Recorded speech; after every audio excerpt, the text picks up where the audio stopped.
এবার ভয়াবহ লোমহর্ষক অভিযোগ পাওয়া গেল হত্যা মামলার পলাতক আসামি শেখ হাসিনার বিরুদ্ধে।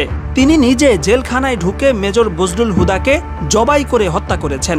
একজন ক্ষমতাসীন প্রধানমন্ত্রী কিভাবে রাতের আধারে জেলখানায় ঢুকে একজন ব্যক্তিকে জবাই করে হত্যা করতে পারে, এটি সবার কাছেই অবিশ্বাস্য ব্যাপার মনে হয়েছিল। যদিও এই কথাটি সেই 2010 সাল থেকেই বাতাসে ভেসে বেড়াচ্ছে। তবে এবার হাসিনার পতনের পর মেজর বজলুল হুদার ছোট ভাই নুরুল হুদা প্রকাশ্যে ঘোষণা দেওয়ার পর বিষয়টি এখন টক অব দ্য কান্ট্রিতে পরিণত হয়েছে। আমার ভাইকে খুনি, সিরিয়াল খুনি শেখ হাসিনা জেলখানায় ঢুকে নিজ হাতে জবাই করে হত্যা করেছিল। 1975 সালের 15 আগস্ট যেসব সেনা কর্মকর্তা ধানমন্ডি 32 নম্বরে গিয়ে শেখ মুজিবুর রহমানকে হত্যা করেন, তাদের মধ্যে অন্যতম ছিলেন মেজর বজলুল হুদা, যিনি শেখ মুজিবুর রহমানকে সরাসরি গুলি করেছিলেন। এই অপরাধে 2010 সালের 28 জানুয়ারি মেজর বজলুল হুদা সহ কারাগারে থাকা 5 জন ব্যক্তির ফাঁসি কার্যকরের সিদ্ধান্ত নেওয়া হয়। অনলাইনে ছড়িয়ে পড়া ঘটনার একটি ধারা বর্ণনা থেকে জানা যায়, সেই রাতে ফাঁসি কার্যকরের কিছুক্ষণ আগে ঢাকা কেন্দ্রীয় কারাগার এবং আশপাশের এলাকায় বিদ্যুৎ চলে যায়।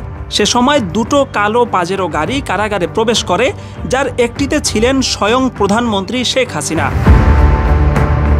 5 জনের মধ্যে 4 জনকে মঞ্চে নিয়ে ফাঁসিতে ঝুলানো হলেও মেজর বজলুল হুদাকে সেখানে আনাই হয়নি। তাকে ভিন্ন একটি কক্ষে আটকে রাখা হয়। তিনি যেহেতু শেখ মুজিবকে সরাসরি গুলি করেছিলেন, এই কারণে তার কাছ থেকে শেখ হাসিনা সরাসরি প্রতিশোধ নিতেই মূলত কারাগারে হাজির হয়েছিলেন।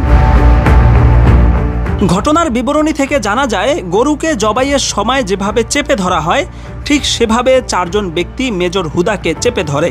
এরপর শেখ হাসিনা তার বুকে পা রেখে জল্লাদকে ছুরি চালানোর আদেশ দেন। জবাইয়ের সময় মেজর বজলুল হুদার গলা থেকে ফিনকি দিয়ে যেই রক্ত ছিটকে বেরিয়েছে, তাতে শেখ হাসিনার পরনের শাড়িও কিছুটা রক্তাক্ত হয়েছিল। হত্যার পর মেজর বজলুল হুদার লাশ দাফনের জন্য নিজ এলাকায় পাঠানো হয়। সে সময় ধারণ করা ভিডিওতে তার গলার নিচে পরিষ্কারভাবে কাটার এবং সেলাইয়ের দাগ দেখা গেছে। সার্জারি বিশেষজ্ঞ বেশ কয়েকজন ডাক্তার ভিডিওটি দেখে মন্তব্য করেছেন, এটা কোনোভাবেই ফাঁসির কিংবা পোস্টমর্টেমের দাগ নয়, বরং এখানে পরিষ্কারভাবে সেলাই করা হয়েছে সেটা বোঝাই যাচ্ছে। তাদের এই মূল্যায়নের সাথে জবাই সংক্রান্ত সেই বিখ্যাত লেখা এবং বজলুল হুদার ছোট ভাই নুরুল হুদার বক্তব্য মিলে যায় যে মেজর বজলুল হুদাকে ফাঁসিতে নয়, বরং জবাই করে হত্যা করা হয়েছে এবং এতে শেখ হাসিনা সরাসরি যুক্ত ছিলেন।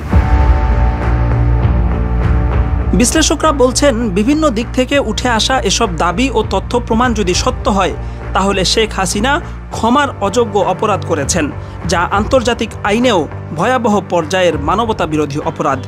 এমতাবস্থায় বিভিন্ন মহল থেকে মেজর বজলুল হুদার মৃত্যুর বিষয়ে বিচার বিভাগীয় তদন্ত দাবি করা হচ্ছে এবং তদন্তে সেই ঘটনা সত্য প্রমাণিত হলে শেখ হাসিনাকে দেশে ফিরিয়ে সর্বোচ্চ শাস্তির মুখোমুখি করারও দাবি জানিয়েছেন সামাজিক মাধ্যমের অজস্র মানুষ।